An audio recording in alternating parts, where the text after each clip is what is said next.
It was about 1997 when I got involved with the Elderberry Genome Project with horticulturalist Patrick Byers and agroforester Andy Thomas. They were selecting wild elderberries to learn more about the habits and to develop domestic selections. I collect specimens from my farm and contributed them to the project. I'd always been interested in raising a high-value perennial crop, but one thing or another kept me from investing in grapes or brambles. The thing that kept me out of grapes was how long it took to get a sellable crop, and brambles had a lot of pests and competition. I wanted my perennial crop to be organic. I was already growing organic vegetables on 20 acres. I was aware of elder as a medicinal plant and a seasonal fruit from my family in the Missouri Ozarks. But when I started studying it, I found out that elder grows in a lot of different places and has been used since antiquity for a lot of different things. In fact, it may be the oldest medicinal plant and the oldest tool plant known to man. It may even have traveled throughout the world when continental drift occurred. It's that widespread. We know that it grows wild in North and South America, in Europe, Australia, and Asia, and remote islands in the Pacific Ocean. Obviously, it has the ability to adapt to many different climates. Some of the earliest instances of recorded elderberry use in modern times, the Egyptians revered elderberry and placed dried elderberries in the tombs of the Pharaohs, and the dye that the elderberries produce was used in cave paintings that are 30,000 years old. First, I'm going to give you a few examples of how it was used as a tool. The stem of the elder is hollow, so when you cut it and remove the pith, it creates a tube. The oldest use known is from around 200,000 years ago on the land we now know as Africa. Shortly after humans started using fire, they discovered that elderberry tubes were helpful. If you're making fire with rocks and sticks, it helps to have a steady stream of air directed to fuel the spark. You don't want to get too close, so you use a hollow tube of the elder stem. You can direct the air to help move the heat to regulate your fire. Another use of the hollow stem was as a flute to make music while you were warming yourself or cooking at the fire.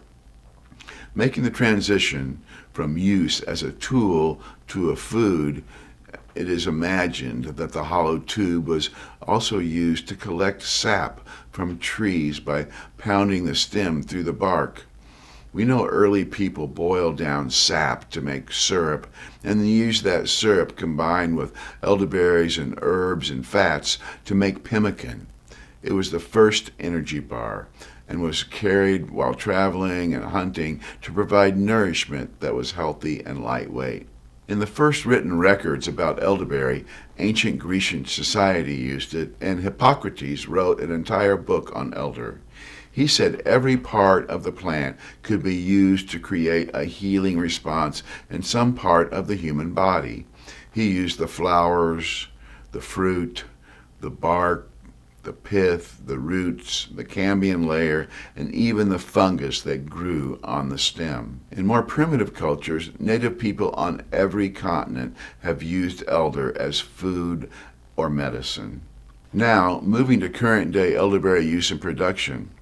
Modern elderberries are all in the family Adaptaceae. European and American elderberries are genus Sambucus. European elder is species Nigra, so American elderberry has recently been designated the same species as European elderberry and is known as Sambucus nigra subspecies Canadensis. Europe has been growing elderberry for commercial use for a long time. Right now, 90% of the world's elderberry supply is grown and exported from Europe. And in America, 90% of the products made with elderberry are made with imported European elderberries. Nigra has been studied the most of any elderberry species. You may have heard that elderberries can be poison or toxic due to the presence of cyanide, especially in unripe berries and stems. Research on the American elderberry, subspecies Canadensis, indicates that it has fewer cyanide precursors than its parent Nigra. Elderberry plants display many different growth habits. There are dwarfs that only reach a height of 3 feet. There are giants that grow to the size of small trees. Some grow in bunches or small clumps with many stems coming out of the ground. The berries vary in color from dark purple, black, to light blue, red, to white, and even yellow. Some are so bitter that they can't be eaten raw. Some cause an upset stomach. Some have almost no juice. And as we've said before, some, like Nigra, have juice with precursors of cyanide that can be harmful. American elderberry possesses dark berries, sweeter juice, naturally filled with goodness such as high antioxidant levels, and possesses 100 times less cyanide potential than apple seeds. Elder plants have a lot to offer humans, animals, and the earth. They're a very giving plant. Elderberries are coveted by humans for their health-giving properties, and recent studies have found that the flowers, known for their unique flavor, are also high in nutritional value. But humans are not alone. Birds and native pollinators love elderberry, as do parasitoids and native beneficial insects. As it is for humans, elderberry is also a superfruit for birds. During fall migration in North America, elderberries left on the plants are preferred over high-protein foods. Elderberries help overcome oxidative stress of the overused muscles on long flights, and as you might have guessed, they help to prevent bird flu. If you raise chickens, elderberries will help protect them from bird flu as well as Coccidiosis and Staphylococcus. Insects derive benefit from the pollen of elder flowers, and the insects return the favor by acting as natural pollinators, distributing the pollen that ultimately creates the berries. Nectar glands are located on the stem just below the flower attachment. These 2 nectar spots are where many small parasitoids and parasitic insects locate nectar. Researchers at Lincoln University in Jefferson City, Missouri, have counted over 67 pollinators using the nectar glands of elder plants. It's not our practice to leave canes overwinter, but if you do, they would be used by overwintering insects that lay their eggs and pupa on the stems. Praying mantis and Cecropia moth, which is North America's largest moth, are 2 examples. The other thing elderberry does is contribute to the nutrient-rich soil. The root of the elder plant possesses large rhizomes with a limited shallow root structure. The plant develops a close relationship with mycorrhizals in the soil. The hypha or mycelium penetrates the root a few layers deep and forms a mushroom-like carbuncle or nodule where an exchange of carbohydrates occurs.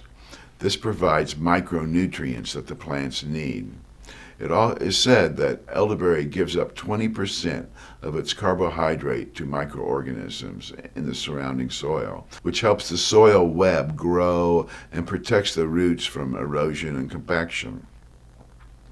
A plant with a root system that creates its own nutrition and its own aeration that also prevents soil erosion is a valuable plant, and elderberry does all of that.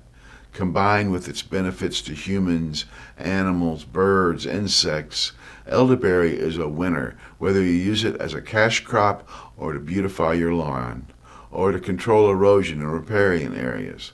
But for the grower, the best thing about elderberry is how quickly it produces a cash crop.